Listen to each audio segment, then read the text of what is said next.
క్రీస్తునందు ప్రియమైన ప్రేమధార టీవీ వీక్షకులకు మన రక్షకుడును ప్రభువైన యేసు క్రీస్తు ఘనమైన నామంలో శుభములు తెలియజేస్తూ ఈ నేటి పాఠానికి స్వాగతం పలుకుచున్నాం. ఈనాటి మన ధ్యాన భాగంగా మనము లేవియా కాండము 21 మరియు 22 అధ్యాయాలను ధ్యానించుకోబోతున్నాం. ఇందులో యాజక పరిచర్యను గూర్చి, యాజకులుగా అహరోను మరియు అతని కుమారులు పాటించవలసిన హెచ్చరికలను గూర్చి వింటాం.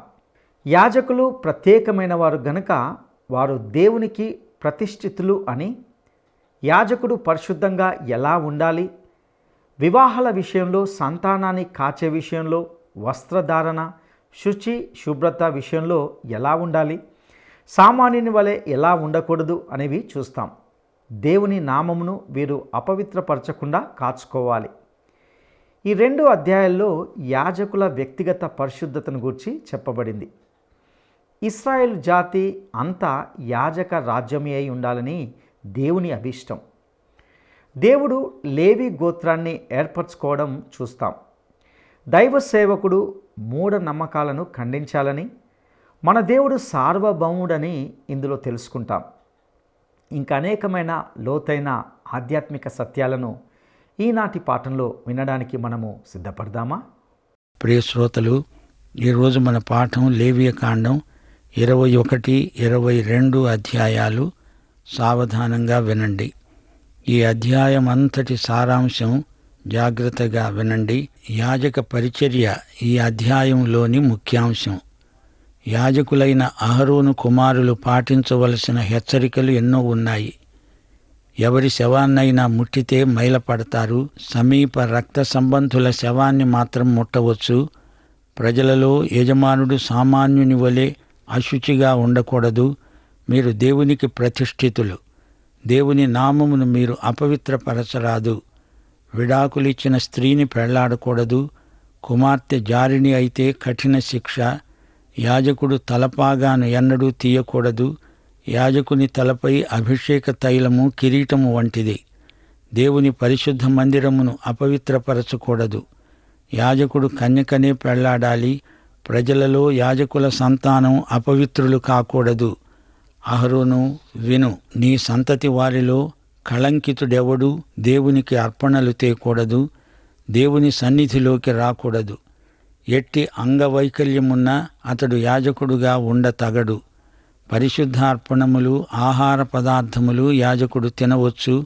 కళంకితుడు అడ్డుతెర ఎదటికి చేరకూడదు. ఈ సందేశాన్ని మోషే దేవుని నుండి స్వీకరించి దాన్ని అహరోనుకు వినిపించాడు.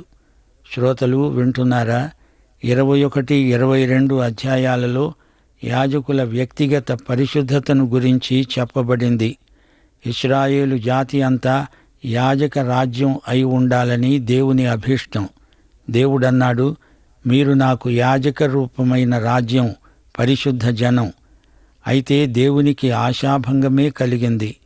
వారు బంగారు లేగదూడ విగ్రహాన్ని ఆరాధించి జాతీయ పాపం చేశారు. దేవుడు ఆగ్రహించాడు.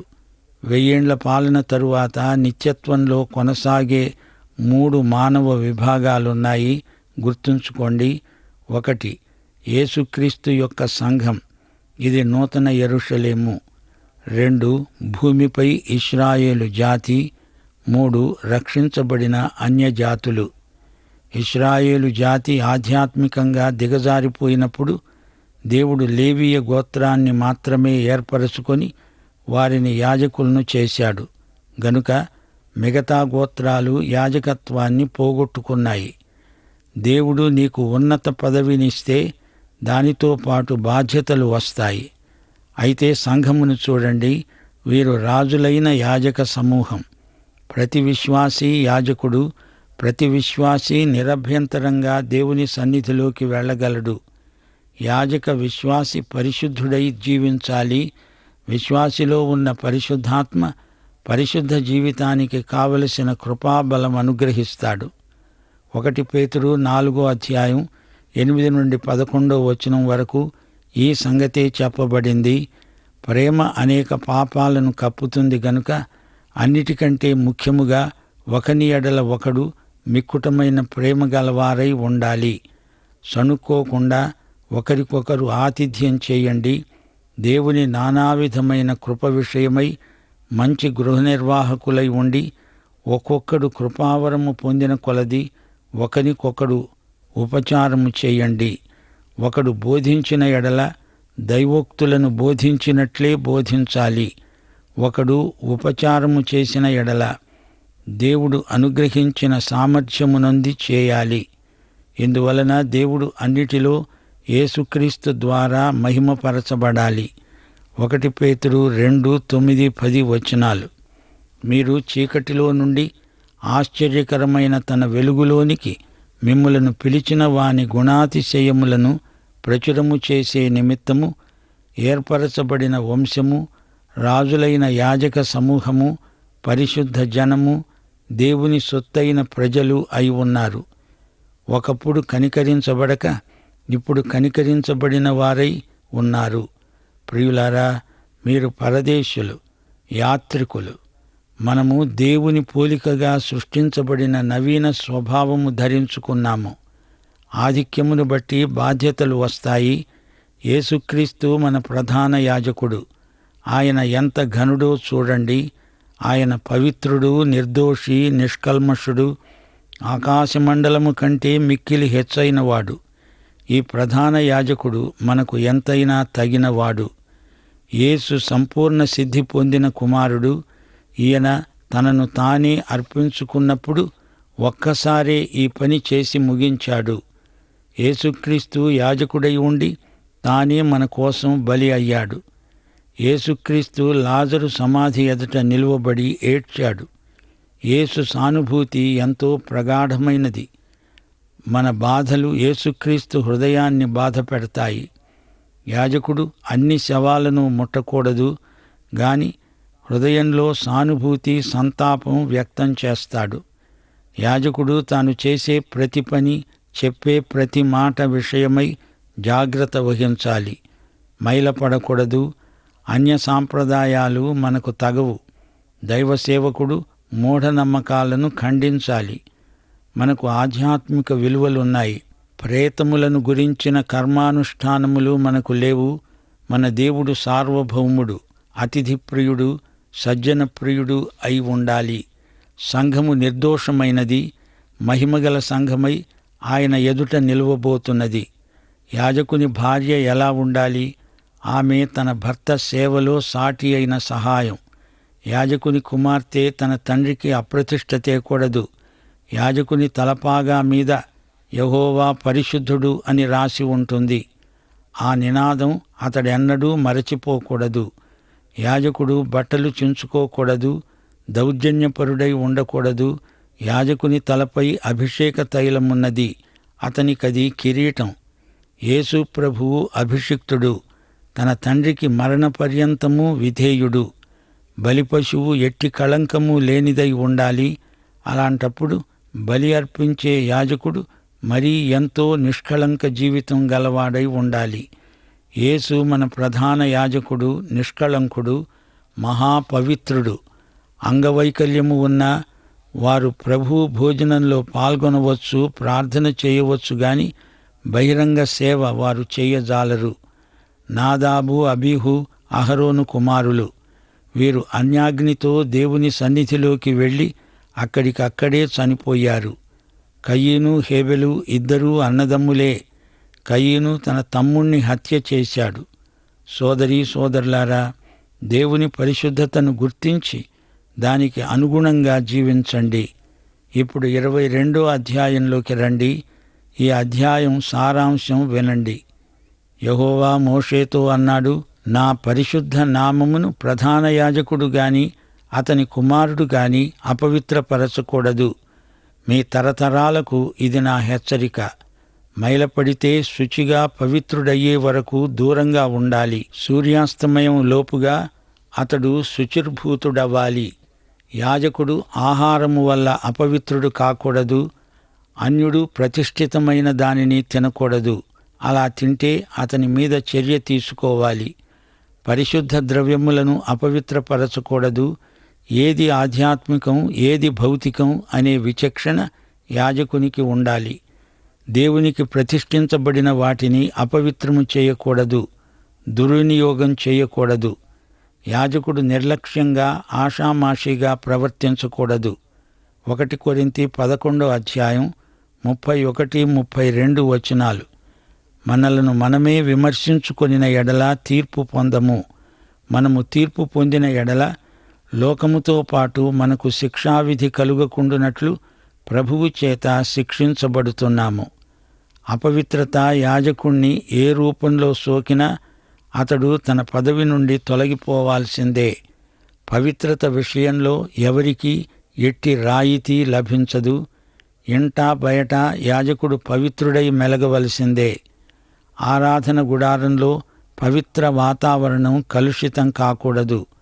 కుమారుడైనా కుమార్తె అయినా అజ్ఞానం క్షంతవ్యం కాదు. సంఘములో విశ్వాసుల ప్రవర్తన యథార్థమైనదై ఉండాలి. అన్యుల మధ్య దేవుని నామము దూషించబడకుండా జాగ్రత్త పడాలి.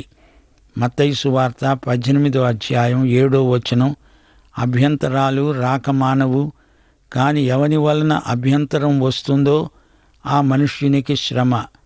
యెహోవా మోషేతో అన్నాడు, బల్యర్పణ కోసమై తెచ్చే పశువు ఎట్టి లోపము లేనిదై ఉండాలి.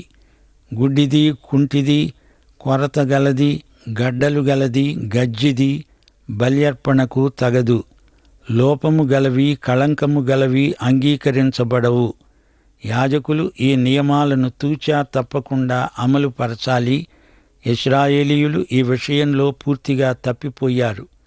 పనికిరాని రోగిష్టి జంతువులను బలి ఇవ్వసాగారు. అందుకే మలాకీ గ్రంథం 1:6-14 వరకు ప్రవక్త గద్దిస్తున్నాడు.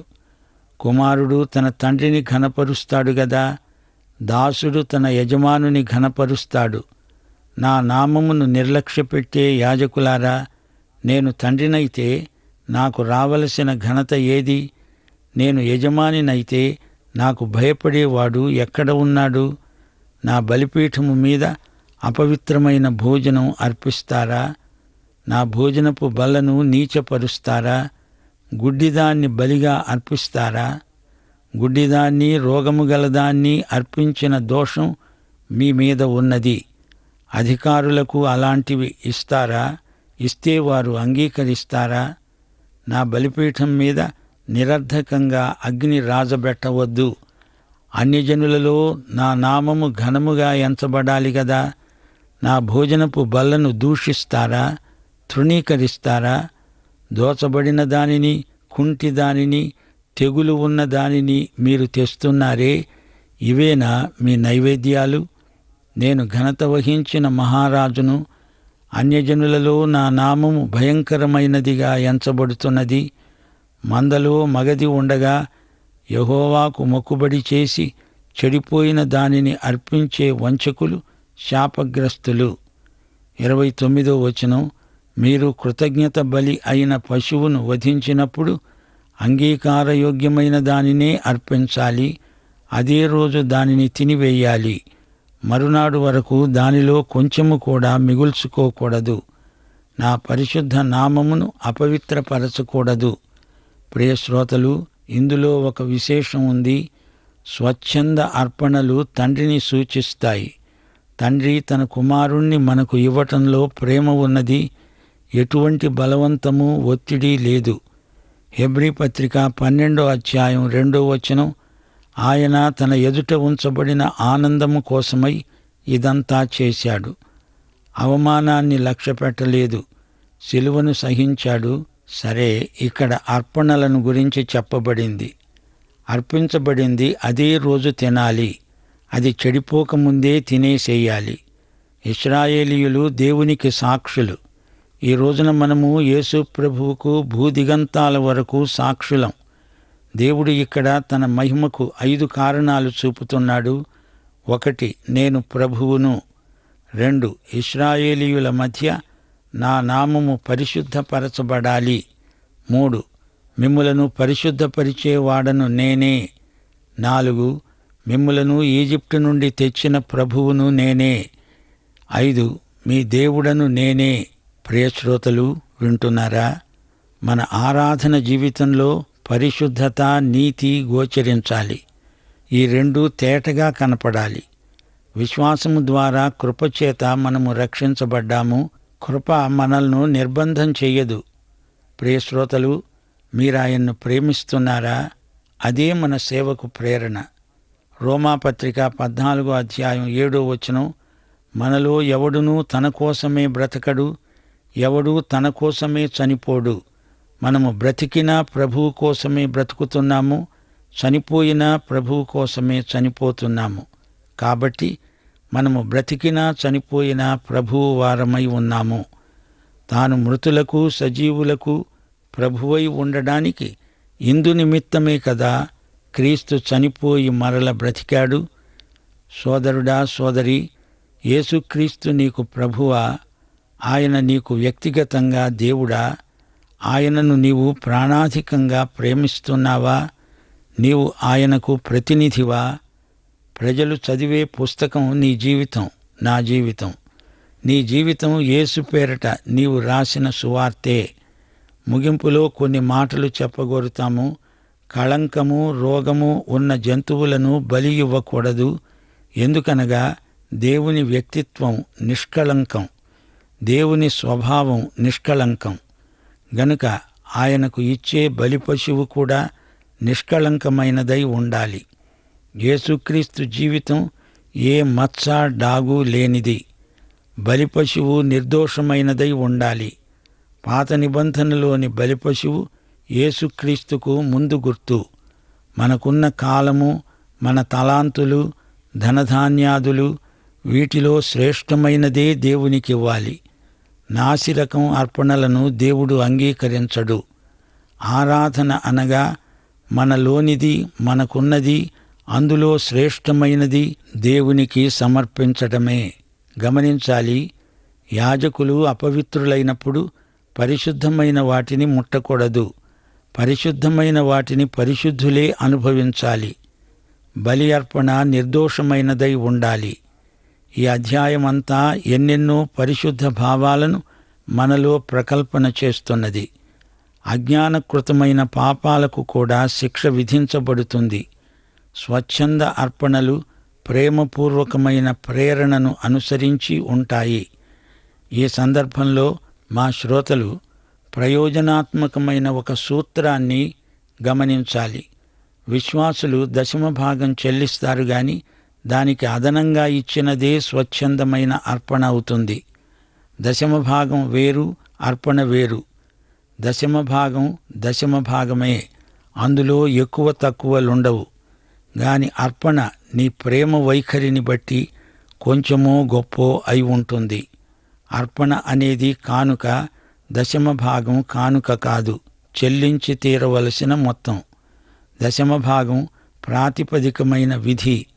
మలాకీ గ్రంథం 3వ అధ్యాయం 10వ వచనం, దశమభాగాలు ఆకాశపు వాకిండ్లను విప్పుతాయి. గాని కానుక సంగతి వేరు, ఇది స్వచ్ఛందం. దశమభాగాలు చెల్లించాలి, కానుకలు ఇవ్వాలి, అర్పించాలి.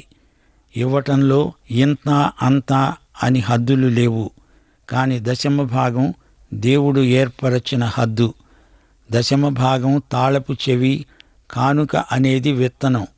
దశమభాగపు తాళపు చెవితో ధనాగారాన్ని తెరవవచ్చు, గాని కానుకలు విత్తనాలు. గనుక మనం ఎంత విత్తుతామో అంత పంట కోస్తాము. ప్రియ శ్రోతలు, చెల్లించడం అనే మాట ఇష్టం వచ్చినట్లు వాడకండి. పన్ను చెల్లిస్తాము, కానుకలు ఇస్తాము, అర్పిస్తాము. దశమభాగము దేవునిది, కానుక నీ దానిలో నుండి నీవిచ్చేది. దశమభాగము పరలోక ధననిధిని తెరిస్తే నీవిచ్చే కానుక నీ ప్రేమ ఏ అంతస్తులో ఉందో రుజువు చేస్తుంది. 22వ అధ్యాయం ఇంతటితో ముగిసింది. ప్రభు అయిన యేసుక్రీస్తు వారి దివ్య కృప, తండ్రి అయిన దేవుని పరమ ప్రేమ, పరిశుద్ధాత్మ యొక్క అన్యోన్య సహవాసము మనకు సదాకాలము తోడై ఉండునుగాక. ఆమె. ప్రియులారా, ఇంతవరకు మనము యాజక పరిచర్యను గూర్చి, యాజకులుగా పాటించవలసిన హెచ్చరికలను గూర్చి విన్నాం. యాజకులు ప్రత్యేకమైన వారు గనుక వారు దేవునికి ప్రతిష్ఠితులు అని, యాజకుడు పరిశుద్ధంగా ఎలా ఉండాలి అనే విషయాలను కూడా గమనించాం. ఈ 2 అధ్యాయాల్లో యాజకుల వ్యక్తిగత పరిశుద్ధతను గూర్చి తెలుసుకున్నాం. ప్రస్తుతము సంఘము రాజులైన యాజక సమూహంగా దేవుడు చేశాడు. ప్రతి విశ్వాసి యాజకుడే. అతడు నిరభ్యంతరంగా దేవుని సన్నిధిలోనికి వెళ్ళగలడు. యాజక విశ్వాసి పరిశుద్ధుడై జీవించాలి. విశ్వాసిలో ఉన్న పరిశుద్ధాత్మ విశ్వాసికి కావలసిన కృపా బలమును అనుగ్రహిస్తాడు. యేసు క్రీస్తు మన ప్రధాన యాజకుడు. ఈయన సంపూర్ణ సిద్ధి పొందిన దైవ కుమారుడు. ఆయన యాజకుడై ఉండి తానే మన కోసం బలి అయ్యాడు. బలి పశువు ఎట్టి కళంకం లేనిదై ఉండాలి. బలిని అర్పించే యాజకుడు మరీ నిష్కలంకుడై ఉండాలి. యేసే మన ప్రధాన యాజకుడు. ఆయన నిష్కలంకుడు, మహాపవిత్రుడు. దేవుని పరిశుద్ధతను గుర్తించి దానికి మనము అనుగుణంగా జీవించాలి. పవిత్రత విషయంలో ఎవరికి ఎట్టి రాయితీ లభించదు. ఆరాధన గుడారంలో పవిత్రత ఉండాలి. విశ్వాసుల ప్రవర్తన యథార్థమైనదిగా ఉండాలి. దేవునికి అర్పించినది ఎటువంటి లోపము లేనిదిగా ఉండాలి. దేవునికిచ్చేది శ్రేష్టమైనదిగా ఉండాలి. మన ఆరాధన జీవితంలో పరిశుద్ధత, నీతి గోచరించాలి. ఆరాధన అనగా మనలోనిది, మనకున్నది శ్రేష్టమైన దానిని దేవునికి సమర్పించడమే. ఇక దశమ భాగము, అర్పణ మధ్య ఉన్న వ్యత్యాసాన్ని కూడా చూసాం. దశమ భాగం అనేది తాళపు చెవి అయితే కానుక అనేది విత్తనం. మనము ఎంత విత్తుతామో అంత పంట కోస్తాం. దశమ భాగము దేవునిదైతే కానుక నీవిచ్చే అర్పణ. ప్రియులారా, ఈ సత్యాలను నీ జీవితానికి అన్వయించుకొని ఆశీర్వాదకరమైన జీవితాన్ని ఆస్వాదించగలవు. అట్టి కృప దేవుడు మీకు దయచేయనుగాక. దైవాశీస్సులు.